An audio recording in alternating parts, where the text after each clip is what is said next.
1 an. Mythologie égyptienne, 1 an. Et là encore, nous rappelons aussi. Donc chaque mythologie nécessite un minimum d'1 an pour essayer d'entrer dans les détails techniques. Techniques, façon de parler, hein, les détails spirituels. Donc une approche qui demande plus de temps que ça et requérait plusieurs conférences. Alors, le Purana, le mot mythologie, il est issu d'une tradition plurimillénaire. C'est un univers où le sacré se manifeste sous des formes multiples, tout à tour poétiques, symboliques, philosophiques, voire dévotionnelles. Par-delà la profusion apparente des attributs divins et des récits, remarquez que je n'utilise pas ce que l'Occident utilise en disant des dieux. D-I-E, les divinités ou les dieux. Dans ces langues-là, ça ne se dit pas comme ça. Ça s'approche plus d'un attribut divin. Un seigneur. Dans la langue arabe, sémitique, hébraïque ou araméenne, on dit Rab.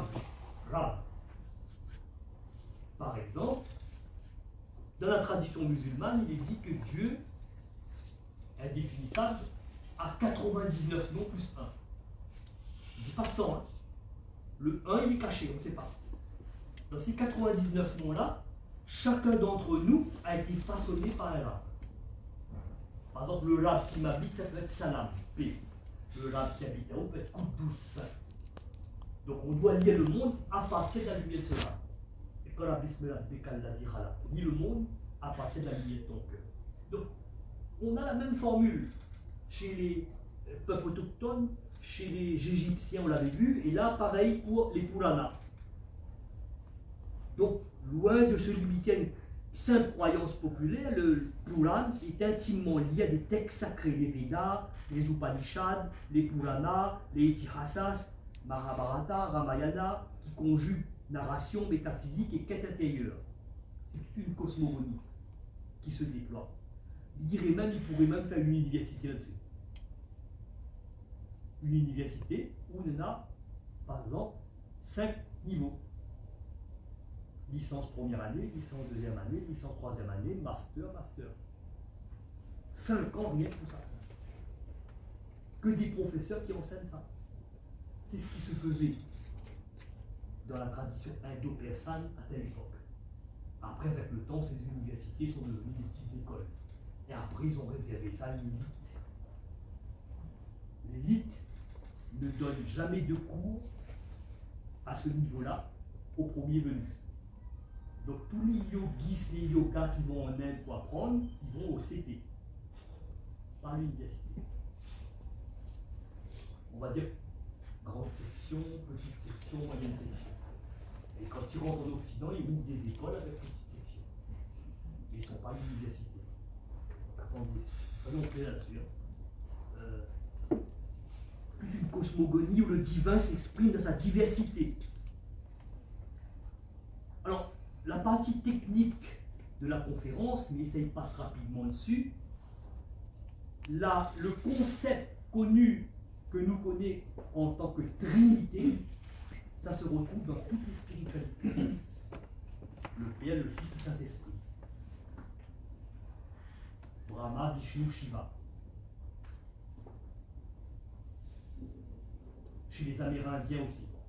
Manitou Dirak, Manitou Halal, Manitou Hak. C'est pas le même. Dans la tradition musulmane aussi. Le Coran commence par la sourate 2, il y a 3 lettres. Alif, Lam, Mim. A-L-M. On ne sait pas ce que c'est. Vous ouvrez le Coran, sourate 2, ça commence par 3 lettres. On ne sait pas ce que c'est. Donc cette posture spirituelle de la Trinité, elle est partout. Pourquoi? Parce que l'être humain est composé de 3 grandes facultés. Aql, la raison, le nafs, le souffle dans le corps, qalb, le cœur. Le nafs comporte les chakras. L'intelligence rationnelle, l'âme dans la poitrine, l'âme lumineuse et l'âme ténébreuse, qui sont en djihad, David et Goliath, Moïse et Pharaon, n'est-ce pas? Et le cœur, qui est ce qu'on dit toujours le temple. Donc ces 3 facultés-là, la raison, l'âme et le cœur, on le retrouve dans toutes les traditions spirituelles. Voilà pourquoi chez les chrétiens, très mystiques, il y a une spiritualité chrétienne qui insiste beaucoup quand il dit Dieu le Père, Dieu le Fils, le Saint-Esprit. Ça n'a pas du tout ça n'a rien à voir avec le petit chrétien qui fréquente l'église, qui n'a pas accès, parce qu'il n'a pas expérimenté. C'est quoi Dieu le Père? Il n'a pas expérimenté Dieu le Fils, il n'a pas expérimenté le Saint-Esprit. Il a lu dans la Bible. L'expérience prime sur la lecture. Donc, cette dimension-là, on la retrouve ici. Alors, on va voir ces éléments qui s'articulent autour de ces trois principes. Brahma. Brahma, qui est le créateur essentiel de l'univers. Il est associé à la création du monde. Il symbolise les 4 Védas qu'on a vus. On avait vu là au début, là, 4 Védas. Il symbolise les 4 Védas parce qu'il a 4 faces. 4 est un chiffre quand même assez symbolique. L'eau, l'air, le feu, la terre. Les 4 directions. Vous avez les 4 coins de la Kaaba. Vous avez plein de symboliques qui est lié au chiffre 4, qui symbolise Brahma, un équilibre, un support, un fondement. Il est donc celui de la tradition indienne qui est à l'origine de la naissance de toute créature et des éléments de l'univers. Selon les textes fondateurs, il aurait créé l'univers à partir du néant, souvent décrit qu'on fait un Big Bang, ils battent ensemble, qui prend la forme d'un œuf. On a vu des schémas, ils battent ensemble, il fait un œuf. Donc, dans le Veda, il parle de œuf cosmique, pour dire Big Bang. Du Big Bang primordial. Il est souvent représenté avec 4 têtes, plusieurs mains, symbolisant sa capacité à tout comprendre, à tout maîtriser l'univers. Et il a souvent des objets symboliques, comme un livre représentant le savoir, un pot d'amrita, nectar de l'immortalité, un rosaire, une coupe et une cuillère. Donc si on rentre là-dedans, on sera de l'encre là. Mettre en place, c'est très difficile. Hein? Mais bon, nous aimons bien, nous les passionnés. Brahma est la divinité créatrice de la naissance de l'univers et de tous les êtres vivants. Il ne doit pas être confondu avec Brahman. N à la fin, c'est la langue française, n'est-ce pas? Brahma est l'intellect créateur, la personnification où l'informe prend forme. Brahman est la réalité suprême, au-delà de toute dualité. On ne connaît pas son vrai nom, il n'a pas de forme, il est le créateur des noms, le créateur des formes, façon de parler, substrat de toute manifestation. On retrouve la même formule dans le Coran. Kul huwa Allah. La deux, huwa, lui. Allah, c'est celui qui possède les 99 noms. Dit lui, huwa, huwa, je respire, n'est-ce pas? Il fait huwa, lui, qui n'a pas de nom, qui est au-delà des formes, etc. Lui, c'est le Brahman. Allah, c'est le Brahma, qui possède les 99 attributs. Donc on retrouve, même dans la Bible, on retrouve ces correspondances. La Bible en hébreu. Hein. Parce que le problème de traduction de l'hébreu en grec et en latin, c'est très compliqué. Beaucoup d'erreurs. Beaucoup d'erreurs. C'est très compliqué de traduire ces textes, ces langues-là. Ces langues sont. Les mots hébraïques, araméens ou arabes sont polysémiques. Pour définir l'infini, il n'y a pas de mot. Donc on dit Akbar. Ça ne veut pas dire grand. Ce qui est grand. Comment dire un mot qui n'a pas de sens, infini, qui n'a pas de limite? On dit Akbar. Allahu Akbar. En fait, celui qui possède les 99 noms, dans son souffle, il a l'infini.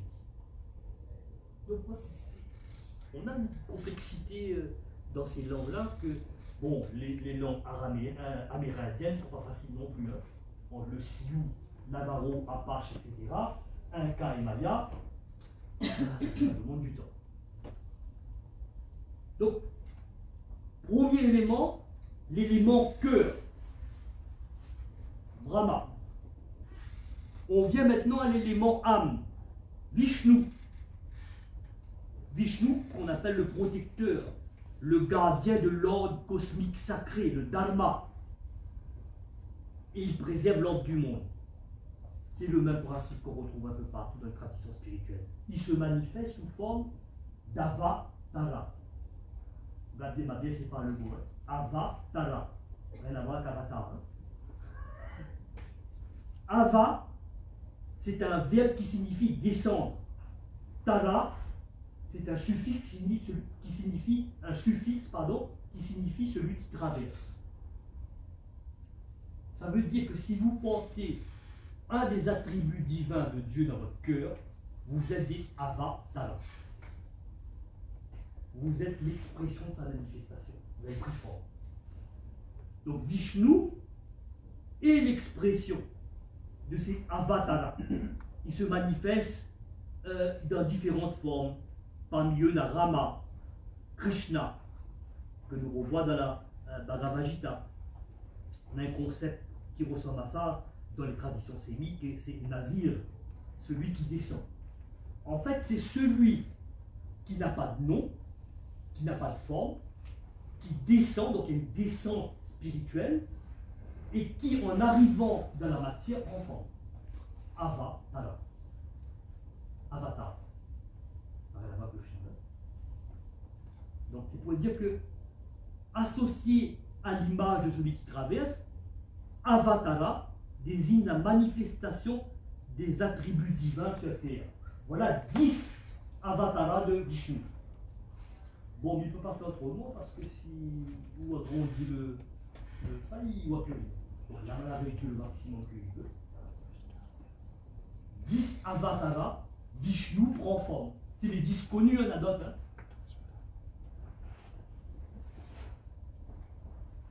Tu vois comment ça se complique là? Quel avatar sont-nous? Pas de connaissance de soi, n'est-ce pas? Il n'y a pas la connaissance de soi si c'est un bureau, c'est dans le vécu.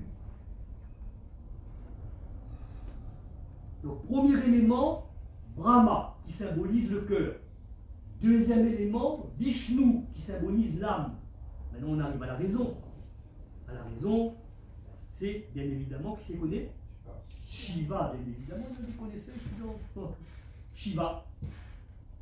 Shiva qui symbolise la raison. Il occupe une place singulière pourtant. Il est celui qui est bienveillant et destructeur en même temps. Alors, c'est là que le paradoxe.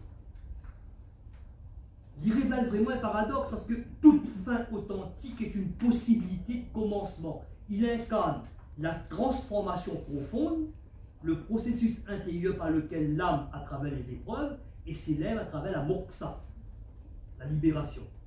Et en même temps, il dissout les formes pour permettre leur renouvellement. Donc il permet à où élève à où d'effacer tout ce que n'est pas où et de faire renaître à où en détruisant où. Shiva est donc à la fois destructeur et libérateur. Il dissout les formes. Il est le maître du yoga, le seigneur de la danse cosmique, les Vishwoneurs. La main droite vers le ciel, la main gauche vers la terre, et on tourne dans le sens contraire des aiguilles du monde, comme les galaxies. Shiva. Donc peut-être que c'est de là que Jalaluddin Rumi, en puisant dans les traditions indiennes, il a mis en place une forme d'élévation à travers la danse. On retrouve cette danse-là dans les danses actuelles, sauf qu'elle est complètement altérée. Vous avez vu quand Domoni danse Maloya, il tourne un peu, n'est-ce pas? Hein, il tournait un peu sur le... Bon, il n'est pas ça, mais il a l'idée. Peut-être que le monde ça, il ne connaît même pas peut-être un fait. L'idée là, dans d'autres danses, on peut trouver dans des danses traditionnelles en Europe, des personnes qui sont sous forme de galaxies. On le trouve très bien chez les Vishwoneurs, avec le mec qui représente le soleil au milieu, et les 9 planètes autour. Donc il tourne. Et on verra dans le temps que le temps marche de la même façon. Il est aussi l'amant ardent de Parvati. Shiva est uni à Parvati. Parvati qui se manifeste sous diverses formes. Durga la guerrière, Kali la destructrice des illusions, Lakshmi la dispensatrice d'abondance, Sarasvati, la muse du savoir. Ensemble, ils symbolisent l'union sacrée de l'énergie, la Sakti, et de la conscience. Donc du féminin créateur et du masculin ordonnateur. Il n'y a pas dans les traditions d'autochtones et traditions spirituelles la question des gens. L'âme n'a pas de sexe.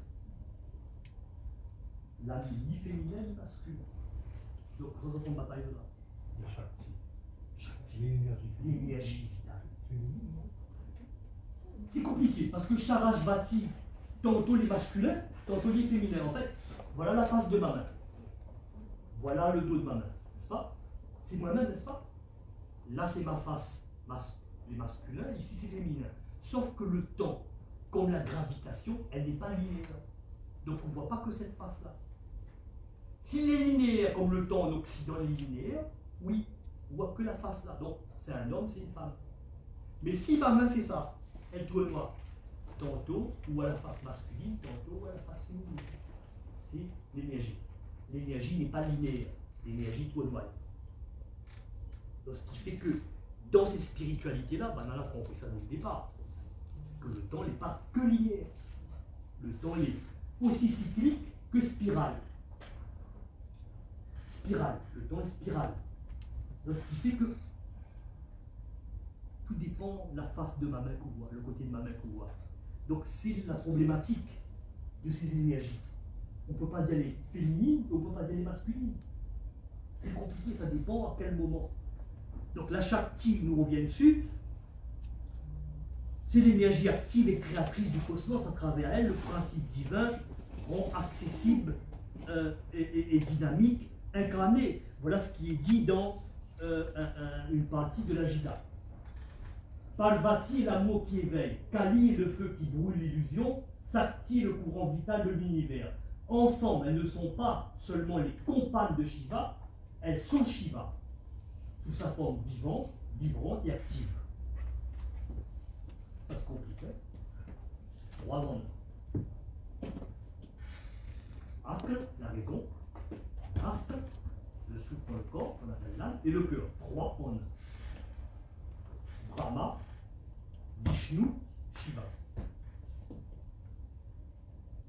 Le Père, le Fils de Saint-Esprit. Et nous ne pouvons pas parler de Shiva sans évoquer Parvati, nous vient de faire de Vishnu sans Lakshmi, ni de Brahma sans Sarasvati. Chaque énergie du féminin, il manifeste sa vie différemment. Chaque énergie se manifeste différemment. Durga, la guerrière majestueuse, défie les forces du chaos. Kali, certains disent Kali, crée un peu plus le A, n'est-ce pas? Il tranche l'illusion de l'ego. Lakshmi, qui apporte prospérité et harmonie. Sarasvati, sereine, qui inspire la sagesse, l'art de la connaissance. Alors, petite parenthèse, parce que là, c'est problématique entre ces mots. Qui est Sarasvati et qui est Savitri? Personne ne connaît pas? Est-ce que c'est la déesse solaire des Védas, Sarasvati, ou est-ce que c'est la fidèle princesse du Mahabharata, Savitri? En fait, c'est la même personne. Elles semblent être deux. Et en fin de compte, c'est une seule lumière à deux visages. Alors, il raconte cette histoire. Hein. Il dit, dans un royaume ancien naquit Savitri, d'une telle grâce et d'un tel éclat que même les dieux restaient silencieux en sa présence. Savitri ne voulait pas être enfermée dans un destin royal. Elle choisit elle-même son époux, Satyavan, fils d'un roi exilé vivant dans une humble forêt. Un sage l'avertit que Outroi ou là, il va mordre un an. Il va mourir dans un an. Elle répondit, alors j'épouserai la mort elle-même. Le jour venu, alors que Sataïvan, coupé du bois, il s'effondra. Et le seigneur Yama, le dieu de la mort, vient chercher son âme. Mais Savitri le suivit, sans haine, sans peur. Elle parla, elle chanta, elle marcha, elle questionna, elle fit entendre sa sagesse comme on tisse une prière. Ému par son intelligence, l'ange de la mort, le seigneur Yama, offrit des faveurs. Elle demanda d'abord des enfants, donc demande à Savitri des faveurs. On veut comme faveur. Elle demanda d'abord des enfants pour ses beaux-parents, puis un royaume, puis des fils pour elle-même. Et le Seigneur Yama répond accordé. Alors elle répond, comment avoir des fils sans mari? Pris dans sa propre promesse, le Seigneur Yama rendit la vie à Sateyama. Donc ça fait ressuscite le monde qui est mort pour que Savitri marie avec pour avoir des enfants. Tout ça pour dire quoi? Que ce sont des énergies, ces énergies sont des manifestations de la conscience divine. Les initiés comprendront sans grande difficulté pourquoi, dans ces langues-là, il appelle les autres les compagnes de Dieu. C'est comme tout à l'heure, frères, sœurs. Il appelle les autres les compagnes de Dieu. Mais ce n'est pas les compagnes au sens que nous entendons. C'est vraiment quelque chose que les trois en un, etc. Bon, à côté de ces figures cosmiques, il y en a quand même dans le Purana, donc la mythologie, il y a beaucoup d'expressions comme Ganesh.